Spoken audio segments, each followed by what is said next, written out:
তোমালোক জগতৰ অনুৰূপ নহবা, কিন্তু যিহেতু ঈশ্বৰৰ ইচ্ছা উত্তম গ্ৰহণীয় আৰু সিদ্ধ কি তাক পৰীক্ষা কৰি জানিবনে তোমালোকে নতুন মন কৰাৰ দ্বাৰাই আন ৰূপ ধৰা। मोनसे उदाहरण बुंनो इच्छा खालामदों। बेयाव गोसो सोलायनायनि खुरां आं दाखालिबो बुंदों, थांनाय हराव जगतजों गोरोबनायनि खुरां। इसोरनि बायख'आ जोंखौ साबधान होदों दे जगतजों गोरोबनो होआखै। बिखेखकै इसोरनि फिसाफोरा माखासे खामानिखौ सिन्ता खालामालासिनो नायबिजिरालाफानो जाहा ताहा खामानिखौ मावनो हाया। आरो बहुत मण्डलिफोराव बहुत मानसिफोरा साननो हागौ मानसिनि आन्दोआव मावखोमानो हास्थायनाय गोबां मानसिफोर थायो। सानसेखालि मोनसे मण्डलिनि पालकआ 10टा चक्लेट लाबोनानै 10 जन गथ'फोरनि आखायाव होनायमोन आरो लिंहरनानै होनायमोन बे पालकआ। बेनिफ्राय पालकआ ओरैबायदि बुंबाय होनना बुंदों, सासेयाव मोनसे चक्लेट रानना होनानै पालकआ बुंदों नोंसोरो थां रावबो नुयि बायदि नोंसोरो बे चक्लेटखौ सिरि सिरि जाखोमानानै फै, जाहाथे नोंसोरनि जाखोमानायखौ रावबो नुवा। आरो माबायदि जाखोमाना फैनो हाखो नोंसोर आंनो साफा साफा रिपर्ट होफाय। गोसोबायदि बाहेरायाव ओंखारलांबाय चक्लेट गरसे गरसेखौ लानानै। आरो सोरबा माइहुं सिङाव माइ जिगाब सिङाव हाखुमाबाय जाबाय, सोरबा कम्बल खावख्लुबना जानानै फैबाय, सोरबा लेथा सिंफोराव हाखुमानानै जाना फैबाय। जाय जेरै हागौ जाना फैबाय आरो सासेया जायालाफानो गथा गथा लाबोनानै लास्ट मुहूर्तआव फैफिनबाय बियो। पालकआ बुंबाय दे सोर माबायदि जानो हाखो आंनो रिपर्ट होलाय। सोरबाया बुंबाय आं कम्बल सिङाव जाखोमाबाय, आंखौ रावबो नुवासै। सोरबा बुंबाय आङो माइ जिगाब सिङाव हाखोमानानै जाना फैबाय, आंनि जानायखौ रावबो नुवासै। बिदिनो 9 जना रिपर्ट होबाय, आं ओरैबायदि जाबाय आंखौ नुवासै, ओरैबायदि जाखोमाबाय आं नुवासै। लास्टनि सासेया बुंबाय बोले पालक बाबु आं जानो हायासै। पालकआ सोंबाय मानो जानो हायासै? 9 जना जाबाय माथो, नों मानो जानो हायासै? बे गथ'आ बुंबाय आं मानसिनि नोजोराव हाखोमानानै जानो हागौमोन, खिन्थु सासे दोङो नङाना, आं बिनि मेगनाव बिनि देखो आं जाखोमानाय जायगाखौनो मोनासै। बेलाय सोर? बे जाबाय सोरगोआव थानाय इसोर, बिनि मेगनाव जाखोमानाय जायगा मोनासै बियो। बेनिखायनो बुंदों पालक बाबु आं नों होनाय चक्लेटखौ नोंनो होफिनबाय, आं नै आं जाखोमानाय जायगा मोनासै। पालकआ बुंनो गोनां जाबाय साबायस, इसोरनि देखाव जोङो माबा मोनसे जाखोमानो हाया, माबा मोनसे आन्दोआवबो मावखोमानो हाया। गासै बिसय इसोरा जोंखौ नोजोर होयो। दायो गुत्ताय जीवन इसोरा गावनि फिसाफोरखौ पृथिबीनि अजस्र सानथ्र'हायै मानसिखौ एखे टाइमाव गासैनिबो मावनायखौ हिसाब लानो हाग्रा बे सर्बशक्तिमान इसोर बियो। जों बिनि फिसा जाबाय। मोनसे उदाहरन, जोंनि भारतनि प्राइम मिनिस्टारा जाबाय दायो नरेन्द्र मदि। दिनैनि गथ'फोरा नुबानो सिनाय मोनो जे बियो नरेन्द्र मदि होननानै। खिन्थु इन्डियानि मानसिफोरा गुत्ताय गोरलै गोरला बेखौ नुबानो बुंनो हायो जे बियो जोंनि भारतनि प्रधानमन्त्रि, बियो नरेन्द्र मदि होननानै। आच्छा जुदि गासैबो नरेन्द्र मदिखौ सिनाय मोनजोबोबा नरेन्द्र मदिया भारतनि मानसिफोरखौ सिनाय मोनजोबो ना मोनजोबा? सिनाय मोना नङा रे। इसोरा हले सोरगोनि इसोरा हले पृथिबीनि अजस्र सागरनि बाला बायदि मानसिखौ सासे मानसिखौ बायदि बे हिसाब लानो हायो बियो। दा बेनिखाय बिनि सिगाङाव जों मोनसेबो मावखोमानो हाया इसोरनि सिगाङाव। दा बेनिखायनो बुंदों बिनि नोजोराव जों जुदि बिदों नाजावजानाय जानोब्ला इसोरनि बेगा बुंदों सिद्ध की ताक परीक्षा করে জানিবা, তার কারণে নতুন মন করার দ্বারাই আন রূপ ধরা। सिगाङाव जों जेरै सोलिबोबाय बे बोसोरावबो जुदि बिदिनो सोलिनो होननानै सानोब्ला जों अबस्से बुरग'नो हानाय नङा, इसोरनि देखाव जों सोलायनो हानाय नङा। इसोरा इच्ছা खालामदों गोदान बोसोरजों लोगोसे गोदान गोसो, गोदान सिद्धान्त, गोदान जात्रा, बे गासिबो गोदान जीवन जापन खालामनानै जात्रा खालामनायखौ इसोरा इच्ছা खालामदों। खिन्थु गोदान बोसोरा फैदों थांदों, बरदिन फैदों थांदों, खिन्थु परिबर्तन गैया। इसोरा बेखौ इच्ছা खालामाखै। आरो मालाबाबो साननो नाङा जे इसोरनि देखाव आं आन्दोआव माबा मोनसे मावखोमानो हागोन आरो बेखौ मावखोमानानै आं देरहानो हागोन होनना जिबनाव साननो नाङा। सासे मानसिनि खौरां जों सावरायनि। सासे सिख्लामोन बियो बे सासे सिख्लाया ओरैबायदि महर गोनां सिख्लामोन आरो बियो कलेजाव बियो फरायबाय थायोमोन बियो मेथाइ खननो हायोमोन बिराद मोजां मोनसे सासे गायकमोन आरो बियो गिटारबो दामनो हायो आरो खेला दुलाफोरावबो बियो देरहायो बेबायदि हिसाबै बिहा बिराद सनमान दङमोन आरो बिराद सनमान गोनां मानसिमोन जेब्ला बियो फरायै फरायै कलेज गाहैबाय बे समायाव बे मोजां सासे सिख्लाखौ गोबां मानसिफोरा मोजां मोननायमोन आरो बियो मा खालामखो गोबां सेंग्राफोरनो जौबनबो होबाय बियो थाखा फैसाबो जाबाय आरो गोबां सेंग्राफोरा बेखौ मोननो हास्थायबाय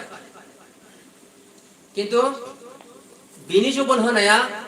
मिसुलिया जौबनमोन आरो गोसोजों नङामोन तारमाने थाखा फैसा आदाय खालामनो थाखायसो बियो बे सेंग्राफोरजों मोजां मोनफायोमोन बेबायदिनो बहुत सेंग्राफोरखौ बियो बरबाद खालामबाय मिसुलिया जौबन आरो आन्दोआव बियो इसोरनि देखाव गाज्रि खामानि मावखोमानोबो गोबां बियो सिदान्त खालामबाय आरो बेबायदिनो गोबां सेंग्राफोरखौ बियो बरबाद खालामबाय तारमाने परिबर्तन जानो हायासै बाइबेला मोनसे खौरां होदों बे प्रकाशित बाक्य जोबथाथिं 21 अध्याय 8 पदआव सोलायनो रोङि परिबर्तन गैयै मानसिनि जिबना माबायदि लास्ट मुहूर्तआव जाहैयो किन्तु जि बिलाके भयातुर अबिशाखी हिन्दुकिया नरबदी बिबिसारी मायाबी देवपूजक आरो সকলো मिसुलिया বিলাকে জুই আৰু গন্ধৰেৰে জ্বলি থকা সৰোবৰত নিজ নিজ ভাগ পাব ইয়ে তৃতীয় মৃত্যু बे सिख्लाया जेब्ला आन्दो इसोरनि देखाव गोबां इसोरनि बेरेखा खामानि मावबाय जेब्ला अपराध खालामबाय सानसेखालि इसोरा बे सिख्लाखौ मा खालामखो हाबा जायाखै ओरैबायदि समायना ओरैबायदि महर गोनां ओरैबायदि गुन गोनां ओरैबायदि बोर गोनां मेथाइ खननो हायो मोजां मोजां गिटार दामनो हायो मोजां मोजां आरो खेला दुलाफोराव जेराव थाङो बे देरहाबोयो गोबां सनमान गोनां मानसिमोन बियो इसोरा मा खालामखो परिबर्तन जानो रोङि सासे सिख्लाखौ इसोरा अजस्र बेनो बोर होदोंमोन किन्तु बे सिख्लाया परिबर्तन जानो रोङासै मा खालामखो बेबायदि सिख्ला अबस्थायावनो बिनि आथिङाव सानसेखालि साधारन गाराय जादों आरो आथिं थालायाव गाराय जादों जेब्ला गाराय जाबाय डक्टर सिकित्सा लाबाय दावाइ जाबाय हामासै सानसेखालि बे गोदोर सासे डक्टरनाव थांबाय डक्टरा जेब्ला सिकित्सा खालामनानै नायबाय बिनि बेमारनि रिपर्टखौ बरनबाय बियो केन्सार जाबायना डक्टरा रिपर्ट होबाय बिदिबा थांना थानायनि राहालाय माथो डक्टरा बुंबाय मोनसेल'सो उपाय दङ नों जुदि जगताव थांना थानो इच्छा खालामोब्ला लुबैयोब्ला नोंनि आथिंखौ दानस'ना गारनांगोन डक्टरा जेब्ला बुंबाय थांना थानो इच्छा खालामबाय बियो बे सिख्लाया बुंबाय आंनि आथिंखौनो नांगौबा दानस'ना गारदो अब्लाबो आं थांना थानो इच्छा खालामो डक्टरा बुंबाय थांना थानायनि राहाया नोंहा मोनसेल'सो जे नों बुंनाय बायदि आथिंखौ दानस'ना गारनो नांगोन अब्लानिया बेमारा बारिनो हानाय नङा बेनिखायनो डक्टरा दानस'बाय बे बुंनाय बायदि सिख्लाया सानदों आं एबाराव थांना थानो हासिगोन सिगांनि बायदि आं खेला दुला गेलेनो हायाबाबो आं थांना थानो हासिगोन सिगांनि बायदि आं माहाबा थांनानै मेथाइ खननो हायाब्लाबो आङो जगताव थांना थानो मोनसिगोन किन्तु जेब्ला इसोरनि अबिहाबा हाबबाय जेब्ला इसोरनि सावा हाबबाय दानस'नायनि उनावबो बिनि मोदोमाव आराम जाबावबाय बाखि मोदोमाव बे सानदोंमोन बारायनाय नंला होनना सानदोंमोन किन्तु इसोरनि अबिहाबा दानस'ना गारबाबो इसोरनि अबिहाबखौ बोखारना गारनो हाया जेरै इसोरा अबिहाब होबाय बेबायदिनो बे सिख्लानि मोदोमाव गदाय मोदोमाव केन्सारा परिपुर्ण जाबाय आरो लास्ट मुहूर्तआव बियो थैनो गोनां जाबाय बे सिख्लाया लास्ट मुहूर्तआवलागै परिबर्तन जानो हायासै थैबाय बियो नरकआव थांनो गोनां जाबाय बेनिखायनो इसोरनि बेखा बुंदों किन्तु जि बेलेगे भयातुर अबिशाखी मिसुलिया नरबदी बिबिसारी मायाबी देवपूजक आरो সকলো मिसुलिया बेलेगे জুই আৰু গন্ধৰেৰে জ্বলি থকা সৰোবৰত নিজ নিজ ভাগ পাব ইয়ে नैथिबार थैनाय मोदोमावथ' थैबायानोसै किन्तु आत्मिक जिबनावबो नरकआव थैनो गोनां जाबाय बियो दा बेनिखायनो बे सिख्लाया गदाय जिबन जिउ गनायहालागै परिबर्तन जानो रोङासै बेनिखायनो आं अनुरोध खालामनो इच्ছা खालामदों राङापानि मन्दिराव थानाय इसोरनि फिसाफोर परिबर्तन जानो रोङि सिख्ला बा सेंग्रा जानो नाङा जों परिबर्तन जानो रोंनांगोन इसोरनि फिसा हिसाबै इसोरा बेखौ इच्छा खालामो नरकाव इसोरा मालाबाबो हरनो इच्छा गैया नरकाव अजस्र जागा दङ आंखाल गैया नरकाव अब्लाबो इसोरा इच्छा खालामो बे जायगाया खालि जानांगौ दा बेनिखायनो आं दाखालिबो बुंदों इसोरनि बेखौ जोंखौ अनेक बादा होदों बेबायदि खालामोबा बेबायदि अपराध जायो बेबायदि खालामोबा जों नरकाव थांनो गोनां जायो बे खोथाखौ बारे बारे बुंनायनि उनावबो जुदि बेखौ मावोब्ला बे नोंनि सिद्धान्तसो बियो मावोबा मावनो हागोन बेबायदि मावोबा नैथिबार थैनाय नरकहालागै इसोरा हरनो हानाय केपासिटि दङ बेखौ मिथिनानैबो जुदि मावोबा मावग्रानि सिद्धान्तसो बियो नरकाव सहैनायनि उनाव ओरैबायदि जों दायो गोथां थानाय समाव जेसेबां मानसिफोरा प्रार्थना खालामो गोथाङै थानाय समाव मानसिफोरा किसुमाना ओरैबायदि खालामो हमाजुआ जेब्ला गिर्जायाव फैबाय प्रार्थना खालामनाय समाव प्रार्थना खालामफाबाय आरो जेब्ला न'आव सहैबाय बेहा जेबो टाइम टेबल जेबो गैला प्रार्थना खालामनायनि जों इसोरनि फिसाफोरा गोथाङै थानाय समाव जेसेबां प्रार्थना खालामो थैना थांनाय नरकाव थाबैनाय आत्माफोरा ओरैबायदि प्रार्थना खालामो ओरैबायदि प्रार्थना खालामो ओरैबायदि प्रार्थना खालामो थारमाने मानो खालामो इसोरा जेब्ला हमायखौ फोजोबनानै होयो जेराव सहैब्ला गथाय जिबननि कारणे गोमाहैयोब्लासो प्रार्थना खालामो आं दहाय बुंनाय बायदि थैना थांनायनि उनाव मानसिना बिनानै माने जेबो चान्स गैया बेनिखायनो अब्राहामा बुंदों थांना थानाय समावनो भाबबादिफोरनि गेजेरजों लिरजानाय सोलोंथाइखौ मानिब्लानो बे सेथाबबाय थानाय जायगायाव फैनो गगोन उपाया बेल'सो दा बेनिखायनो जों परिबर्तन जानो नांगोन इसोरा हास्थायदों गोसो सोलायनायखौ इच्छा खालामदों थांनाय बोसोराव इसोरनो नांगौ बादि जों जेसेबांखिनि फिथाइ होबाय फैबाय थानाय बोसोराव जों बांसिन इसोरनि नागिरनाय फिथाइखौ जों होनो थाखाय थामथिं जानो नांगोन जाहा इसोरनि बेखौ ओरैबायदि बुंदों आं दिनै बबेसे बेखौ फोरिबाय अब्लाबो आं फोरिबावनो इच्छा खालामदों नैबे जहन 14 अध्याय इसिबां मोजां आखा होदों जोंनि कारणे 14 अध्याय आं दिनैबो फरायबाय दाबो आं फरायबावनो इच्छा खालामदों 14 अध्याय 2 আৰু পিতৃৰ ঘৰত অনেক থকা ঠাই আছে নোহোৱা হলে তোমালোকক ক'লেহেঁতেন কিয়নো মই তোমালোকলৈ ঠাই যুগুত কৰিবলৈ যাওঁ আৰু মই তোমালোকলৈ যদি ঠাই যুগুত কৰোঁগৈ তেন্তে মই যি ঠাইত থাকোঁ তোমালোকো সেই ঠাইতে যেন থাকিবলৈ পাবা मालाया माबायदि आखा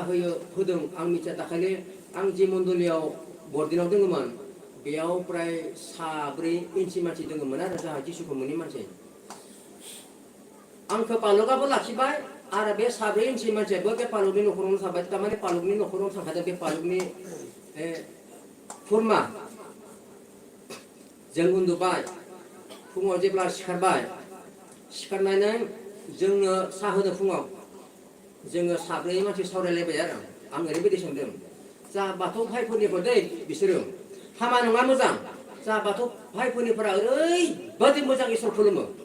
ओरैबायदि फुल बिबार लानानै माइरं लानानै खानाय हगार ओरैबायदि खाम सिफुं दामनानै ग्रोम ग्रोम बिसोरो बाथौ मन्दिराव ओरैबायदि मोजां इसोरखौ खुलुमो खाम सिफुं दामनानै मंगलबार दिनाव आं सोंबाय नोंसोरबोथ' बिराद मोजां इसोर खुलुमो आच्छा नोंसोरजों खुलुमजानाय इसोरा नोंसोरनो मा खाहानो थैनायनि उनाव आं बेखौ सोंनाय आरो अबानो मोखां सोमथाबजोब्बाय बिसोरो सासेयाथ' खारबाय सासेया जिरायबाय थादों बे बुंबाय जोंनियावथ' बेबायदि थैनायनि उनाव जेबो आखा गैया बुंबाय आरो बियो आच्छा खुलुमनायनिथ' माबा मोनसे कारन थानांगोन नोंसोरजों खुलुमजानाय इसोरा नोंसोरनो माबा मोनसे आखा मा आसा होनो थैनायनि उनाव बे खौरांखौ बुंब्ला बिसोर फिननाय जेबो होनो हायासै जों जा जिसु ख्रिस्ट'खौ जों खुलुमो बे जिसुआ मा खालामदों जोंनोलाय बिफा इसोरनि न'आव अनेक जायगा दोङो गैयामोनबा आं बुङामोन दोङो बेनिखायनो बे जायगायाव लांनो थाखाय आं सानसे फैगोन आंखौ फोथायना थानाय मानसिफोरखौ लांनो कारणे आङो बे जगताव फैफिनबावगोन जिसु ख्रिस्ट'आ जोंनो ओरैबायदि आखा होदों गोथां जा गोथै जा जों मोदोमनानै थैलांनो हागौ फबजानो हागौ गोथां आरो गोथैफोरखौ फोजाबलांजोबनो थाखाय सानसे जिसु ख्रिस्ट'आ फैबाय थादों आरो दायो मोनसे इंगित होबाय थादों बे माबायाव नायबा नुगोन र' आं बेखौ दा उनाव बुंगोन जिसुखौ जिसु ख्रिस्टखौ फोथायग्रा मानसिफोरा माबायदि जिबननि फारसे आखा दोङो आं बे खोथाखौ बुंनो सोलोंदों आरो जिसु ख्रिस्टखौ मोनै मानसिफोरनि जिबनाव माबायदि आखा गैयै जिबन सानसेखालि बे गरम बन्दनि समायाव आरो बे समावथ' स्कुल बन्द जायो नालाय मास्टारफोरा स्कुलखौ बन्द होनानै बिसोरो न'आव माने न'आव थायो बे समायाव ओरैबायदि गरम जोंनि अखमावथ' बिराद गरम जायो दाबो गरम आरो बै समायनि खौराङाथ' बहुत गरम उतपात गरम बे समायाव सानै मास्टारा दंफां